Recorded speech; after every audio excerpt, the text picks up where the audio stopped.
പലരും ചോദിക്കുന്നൊരു വിഷയമാണ് ഉസ്താദെ, സിഹർ നമുക്ക് നന്നായി ബാധിച്ചതിന് ശേഷം നല്ലോണം പോയിട്ടത് ശക്തമായ രൂപത്തിൽ തന്നെ ബാത്തിലാക്കി കഴിഞ്ഞു.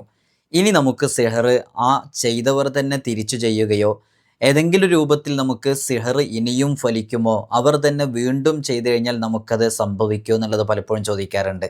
സിഹർ എന്നുള്ളത് യാഥാർത്ഥ്യമാണെന്ന് നമുക്കൊക്കെ അറിയാം. മുത്തുനബി സല്ലല്ലാഹു അലൈഹി വസല്ലമ തങ്ങൾക്ക് വരെ സിഹർ സംഭവിച്ചിട്ടുണ്ട് എന്നുള്ളത് നമുക്കറിയാം. സിഹർ ഒരാൾ എല്ലാം ബാത്തിലാക്കി ഇനി സുഖസുന്ദരമായി ജീവിക്കാമെന്ന് കരുതിയാൽ വീണ്ടും അവർ തന്നെ പോയി കഴിഞ്ഞാൽ നമുക്കത് ഫലിക്കോ? എന്താ നിങ്ങൾ അതിനെക്കുറിച്ച് മനസ്സിലാക്കിയിട്ടുള്ളത്? നമുക്ക് ഇന്നത്തെ വീഡിയോയിൽ അതിനെക്കുറിച്ച് മനസ്സിലാക്കാം. ഇവിടെ ഇത്തരം കാര്യങ്ങളൊക്കെ നമ്മൾ മനസ്സിലാക്കുന്നതും ഇത് ശരിക്കും നിങ്ങൾക്കൊക്കെ മനസ്സിലാക്കി തരുന്നതൊക്കെ കേവലം ഇത് പഠിച്ചതിൻ്റെ അടിസ്ഥാനത്തിൽ മാത്രമല്ല. നമ്മുടെ അടുക്കൽ ഇവിടെ നൂറുകണക്കിന് ആൾക്കാർ വരുന്ന സമയത്ത് അവരൊക്കെ അവരവരുടെ അനുഭവങ്ങളിൽ നിന്ന് പറയുന്നതും അത് നമ്മൾ അതുമായി ബന്ധപ്പെട്ട വിഷയങ്ങളിലേക്ക് ഇടപെട്ട അനുഭവത്തിൻ്റെ വെളിച്ചത്തിലും കൂടെയാണ് പറയുന്നത്.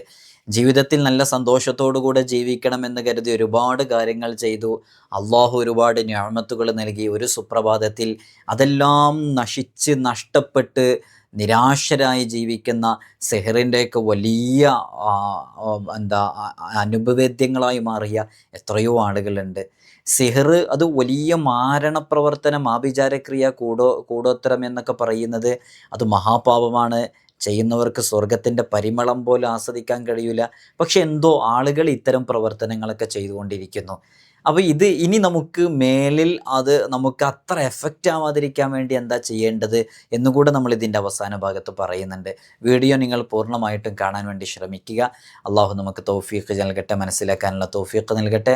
വിഷയത്തിലേക്ക് പ്രവേശിക്കുന്നതിൻ്റെ മുമ്പ് എല്ലാ ദിവസവും സൂചിപ്പിക്കാറുള്ളത് പോലെ തന്നെ നേരിട്ട് കാണാനുള്ള ഡേറ്റ് ചൊവ്വാഴ്ചകളിൽ മാത്രമാണ്. ചൊവ്വാഴ്ച നേരിട്ട് വരാൻ ബുക്ക് ചെയ്യാൻ വിളിക്കേണ്ടത് ഞായറാഴ്ച 10 മണിക്കാണ്. വിളിച്ച് ബുക്ക് ചെയ്തതിന് ശേഷം മാത്രമേ വരാവൂ എന്ന് ഓർമ്മപ്പെടുത്തുകയാണ്.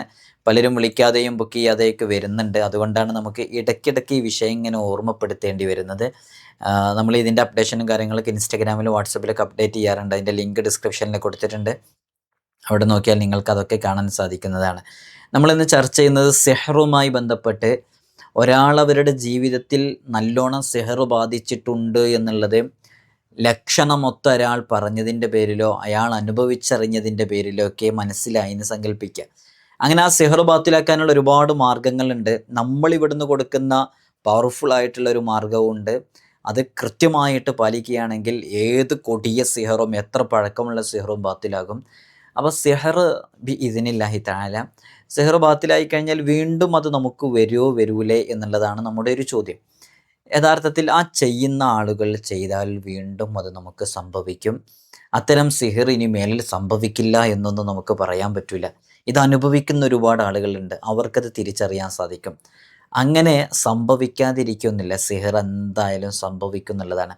സിഹർ ബാത്തിലാക്കി കഴിഞ്ഞാൽ സിഹർ ചെയ്യുന്നവർ വീണ്ടും അത് ചെയ്താൽ അത് ഫലിക്കും എന്നുള്ളതാണ്. നിഅമത്തുള്ള കാലത്തോളം സിഹർ ഉണ്ടാവും. നിഅമത്തുള്ള കാലത്തോളം എന്ന് പറഞ്ഞാൽ ഈ സിഹറൊക്കെ എന്തിൽ നിന്ന് വരുന്നതാണെന്നറിയോ? സിഹർ യഥാർത്ഥത്തിൽ അസൂയയിൽ നിന്ന് വരുന്നതാണ്. ഒരാൾക്ക് നമ്മളോട് അസൂയ ഉണ്ടായി കഴിഞ്ഞാലുള്ളൊരു ബുദ്ധിമുട്ടാണത്. ഒരാൾക്ക് നമ്മളോട് ഒരു അസൂയ ഉണ്ടായിക്കഴിഞ്ഞാൽ, നമ്മുടെ തകർച്ചയെ ഒരാൾ ആഗ്രഹിച്ചു കഴിഞ്ഞാൽ ഒരു കുഴപ്പമാണ്. ഒരാൾക്ക് കിബിർ ഉണ്ടായി കഴിഞ്ഞാൽ വലിയ പ്രശ്നമുണ്ടോ? ആ കിബിറും ഓനും അള്ളയും കൂടി ആയി അത്. അപ്പം ഒരാൾക്ക് ഒരു ഒരു വ്യക്തി, ആ വ്യക്തിക്ക് ഒരു കിബിർ ഉണ്ടെന്ന് വിചാരിക്കുക. കിബിർ ഉണ്ടെങ്കിൽ ആ കിബിർ നടിച്ചതിന്, അഹങ്കരിച്ചതിന് അള്ളാൻ്റെ അടുത്ത് നിന്ന് അവനക്ക് കുറ്റം കിട്ടിക്കോളും. അത് ഓനും അള്ളയും കൂടിയായി. നമുക്ക് വലിയ ബുദ്ധിമുട്ട് അതുകൊണ്ട് വരുന്നില്ല. ഒരാൾക്ക് ദേഷ്യം ഉണ്ടെന്ന് സങ്കല്പിക്കുക. വ്യക്തിപരമായിട്ട് അയാൾക്ക് ഇങ്ങനെ ഭയങ്കര ദേഷ്യമുള്ള ആളാണ്. ഇന്നെന്തെങ്കിലും കുഴപ്പമുണ്ടോ? ഇല്ല. നമ്മോട് എന്തെങ്കിലും പ്രശ്നം ഉണ്ടെങ്കിൽ പ്രശ്നമുള്ളൂ. നേരെ മറിച്ച് ഒരാൾക്ക് അസൂയ ഉണ്ടായി കഴിഞ്ഞാൽ കഴിഞ്ഞു എല്ലാം. നിങ്ങളത് ജീവിതത്തിലേക്ക് ഇങ്ങനെ ചേർത്ത് നോക്കൂ. ഒരാൾക്ക് നമ്മളോട് അസൂയ ഉണ്ടായിക്കഴിഞ്ഞാൽ കഴിഞ്ഞു. നമുക്കെന്തെങ്കിലും നിഅമത്തുണ്ടായതിൻ്റെ പേരിൽ, നമ്മുടെ മോൾക്ക് നല്ലൊരു വിവാഹാലോചന വന്നതിൻ്റെ പേരിൽ, നമ്മുടെ വീട്ടിൽ നമുക്കൊരു വാഹനം വാങ്ങിച്ചതിൻ്റെ പേരിൽ, നമ്മളൊരു വീട് നിർമ്മിച്ചതിൻ്റെ പേരിൽ, അങ്ങനെ നമുക്ക് ലഭിച്ചേക്കാവുന്ന എല്ലാ അനുഗ്രഹങ്ങൾ, നിഅമത്തുകളുടെയും പേരിൽ അസൂയ എപ്പോഴും ഉണ്ടാകാം. നമുക്ക് നിഅമത്ത് എന്ന് പറഞ്ഞാൽ അള്ളാഹു നമുക്ക് നൽകുന്ന കാര്യങ്ങൾ, നിഅമത്തുള്ള കാലത്തോളം, നമുക്ക് അനുഗ്രഹമുള്ള കാലത്തോളം സിഹറും ഉണ്ടാവും എന്നുള്ളതാണ്. സിഹർ ഉണ്ടായി കഴിഞ്ഞാൽ പിന്നെ ശത്രുതയായി, മനസ്സിലായില്ലേ? അങ്ങനെ ശത്രുത ഉണ്ടായിക്കഴിഞ്ഞാൽ പിന്നെ സംഭവിക്കും ഇതൊക്കെ. അതാണ് നമ്മൾ മനസ്സിലാക്കേണ്ടത്. അതാണല്ലോ ഹബീബായ സല്ലല്ലാഹു അലൈഹി വസല്ലം തങ്ങൾ പറഞ്ഞ വളരെ പ്രധാനപ്പെട്ട ഒരു ഹദീസ് ഉണ്ട്. ആ ഹദീസ് ഇങ്ങനെയാണ്, നോക്കൂ. ഇസ്തഈനു അലാ ഖളാഇൽ ഹവായിജി ബിൽ കിത്മാൻ ഫഇന്ന കുല്ല ദീ നിഅമത്തിൻ മഹ്സൂദ്. ഹബീബായ സല്ലല്ലാഹു അലൈഹി വസല്ലം തങ്ങൾ പറയാണ്, നിങ്ങളുടെ പ്രധാനപ്പെട്ട കാര്യങ്ങൾക്കും ആവശ്യങ്ങളിലേക്കൊക്കെ നിങ്ങൾ ഇറങ്ങുന്ന സമയത്ത് അത് മറച്ചു വെച്ചുകൊണ്ട് നിങ്ങളതിലേക്ക് ഇറങ്ങുക. അത് നിങ്ങൾ പബ്ലിസിറ്റിയിലേക്ക് കൊണ്ടുവരേണ്ട ആവശ്യമില്ല, മറച്ചു വെച്ചുകൊണ്ട് നിങ്ങളതിലേക്ക് ഇറങ്ങുക. എന്താ കാരണം എന്നറിയോ? ഫഇന്ന കുല്ല ദീ നിഅമത്തിൻ മഹ്സൂദ്. ഏത് നിഅമത്തുடைய കാര്യങ്ങൾക്കും, ഏതു നന്മയുള്ള കാര്യങ്ങളും, അള്ളാഹു നമുക്ക് നൽകിയ ഏതു കാര്യങ്ങൾക്കും മഹ്സൂദ്, ഒരു ഹസദ് അവിടെ ഉണ്ടാകും. ആർക്കെങ്കിലുമൊക്കെ അതിനോട് അസൂയ ഉണ്ടാകും. അപ്പോൾ നമ്മളൊക്കെ ഇങ്ങനെ പബ്ലിക്കാക്കുന്ന ഒരു സാഹചര്യമല്ലേ ഇപ്പോൾ ഉള്ളത്. നമുക്ക് കൂടുതൽ കച്ചവടം നടന്നു എന്നാലേ നമ്മളിത് പബ്ലിക്കാക്കും. നമ്മളൊരു ബിസിനസ് സ്റ്റാർട്ട് ചെയ്തു, അതെന്നാൽ മാർക്കറ്റിങ്ങിൻ്റെ ഭാഗമായിട്ടോ മറ്റൊക്കെ നമ്മൾ പബ്ലിക്കാവുന്നത്, ചിലപ്പോൾ നിർബന്ധമായിട്ട് നമുക്ക് പബ്ലിക്കാക്കേണ്ടി വരുന്നു. എന്നാൽ കൂടുതലും ഏത് വിഷയത്തിലും എന്ത് ചെയ്യലാണ് നല്ലതെന്നറിയോ? ഞാനീ പറയുന്നത് കൃത്യമായി കേട്ടോ, നല്ല അനുഭവമാണ്. നമ്മൾ എന്തെങ്കിലും ഒരു കാര്യം അത് ആളുകൾക്കിടയിൽ പറഞ്ഞു കഴിഞ്ഞാൽ ചിലപ്പോൾ നടക്കുന്നില്ല. നമ്മൾ വിചാരിച്ചു നമ്മളിങ്ങനെ ഒരു ഒരു ഒരു ഒരു സാധ ഒരു ബിസിനസ് സ്റ്റാർട്ട് ചെയ്യണം എന്ന് വിചാരിച്ചു. നമ്മളെ കൂട്ടുകാരോട് ആരോടൊക്കെയോ പറഞ്ഞാൽ പിന്നെ നടക്കില്ല. അങ്ങനെ എത്ര അനുഭവങ്ങൾ ഉണ്ടെന്നറിയോ? ഇതിപ്പോൾ കേൾക്കുന്നവരുടെ കൂട്ടത്തിൽ തന്നെ അതനുഭവമുള്ള കുറേ ആളുകളുണ്ട്. നമ്മളൊരു കാര്യം പറഞ്ഞിട്ട് ഇനിയിപ്പോൾ ഒരാളൊരു ജിമ്മിന് പോകുന്ന ഒരാളുണ്ട്, അയാൾ നല്ലോണം വർക്കൗട്ട് ചെയ്യുന്നൊരു വീഡിയോ ഇട്ടെന്ന് വിചാരിക്കുക, പിറ്റേ ദിവസം പനിയായി കിടക്കുന്ന അനുഭവം പറയുന്നത് കേൾക്കാം. അങ്ങനെ ഒരുപാട് അനുഭവങ്ങൾ. നമ്മളെ മോളുടെ ഒരു സ്റ്റാറ്റസോ മറ്റൊക്കെ നമ്മൾ വെച്ചു, സ്റ്റോറിയൊക്കെ വെച്ചു, പിറ്റേ ദിവസം മോള് പനിയായി കിടക്കുന്നു. നമ്മൾ എന്തെങ്കിലും ഒരു നല്ല കാര്യം എന്തെങ്കിലുമൊക്കെ ഒന്ന് സ്റ്റാറ്റസിൽ വെച്ചു, അല്ലെങ്കിൽ നമ്മളൊരു വാഹനം വാങ്ങിച്ച് സ്റ്റാറ്റസിൽ വെച്ചു, സ്റ്റോറി ഇട്ടു. ഇങ്ങനെയൊക്കെ ചെയ്ത് കഴിഞ്ഞാൽ പെട്ടെന്ന് നമുക്ക് അതിലെന്തെങ്കിലുമൊക്കെ ഒരു ചെറിയൊരു പരാജയം സംഭവിക്കുന്നത് കാണാം.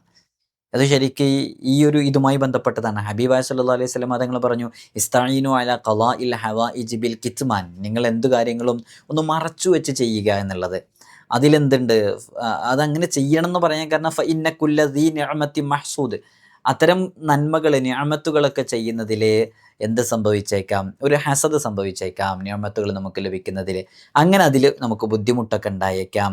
മുത്തുനബി സല്ലല്ലാഹു അലൈഹി വസല്ലം തങ്ങൾ പറഞ്ഞതല്ലേ. അതുകൊണ്ടാണ് നമ്മൾ നല്ലോണം ബിസിനസ്സൊക്കെ നല്ലോണം വളർന്നു, നമ്മളിത് വേറെയുള്ള ആളുകളോട് പറഞ്ഞു കഴിഞ്ഞാൽ, നമുക്ക് നല്ലോണം കച്ചവടം നടന്നത് പറഞ്ഞു കഴിഞ്ഞാൽ, നമുക്ക് എന്തെങ്കിലുമൊക്കെ കാര്യങ്ങൾ കിട്ടിയത് പറഞ്ഞു കഴിഞ്ഞാൽ, പിന്നെ കാണാം ആ കച്ചവടം ഇങ്ങനെ താഴ്ന്നു പോകുന്നു, പിന്നെ അത് നടക്കാതെ പോകുന്നു, പിന്നെ അങ്ങനത്തെ സംഭവങ്ങൾ ശരിയാവാതെ പോകുന്നു. അപ്പോൾ ഏറ്റവും നല്ലത് എന്താണെന്ന് വെച്ചാൽ ഇത്തരം കാര്യങ്ങൾ മറച്ചു വെച്ച് ചെയ്യുക, കിട്ടിയതിന് ശേഷം പറയുക, ഒക്കെ നടക്കുകയുള്ളൂ.